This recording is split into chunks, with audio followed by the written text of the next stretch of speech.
Our muscles for thinking about freedom are very powerfully developed.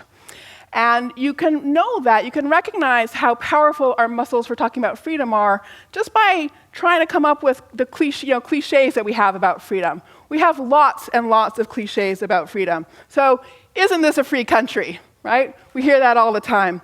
A man's home is his castle. Liberty means responsibility. Freedom is cheaper than oppression. Man is born free and everywhere in chains. Men and women in uniform paid for our freedom. Or my favorite, totally different kind of zone. Freedom is just another word for nothing left to lose. The great Janis Joplin. Doing what you like is freedom. Liking what you do is happiness. Individual freedom is the driver of economic growth. Ronald Reagan, freedom is the right to question and change the established way of doing things. Or from Twitter, history has shown us time and again, if you want to be free, you must be armed to defend that freedom. You guys recognize this, right? We have so much access to little formulations that help us think about freedom. What formulations do we have for thinking about equality? How easily do they come to your mind? They don't come easily to our minds. And from my point of view, that conveys a certain sort of atrophying of our collective intellectual capacity to understand the ideal of equality. And it indicates the way in which we have work to do to improve our understanding of that ideal.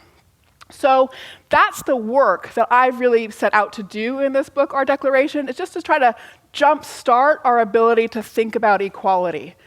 The project of doing that is huge, okay? So you have to start, from my point of view, with the kind of thing I just did with the Declaration for you, sort of going through it, pulling out different aspects of the concept of equality, giving us a richer sense of what even political equality means. It's not just civil rights. It's not just voting rights. Those are fundamental, without any question. But if you're thinking about egalitarian political empowerment, you also have to think about education. You also have to think about the economy and whether it's possible to rebuild an economy that supports middle-class jobs and supports mobility and social opportunity. You have to think about social equality and the ability of all of our schools and workplaces and public institutions to diversify and to do that not only in terms of the numbers of people who are in those places from different backgrounds, but also in terms of supporting their ability to form bridging relationships and bridging ties with one another.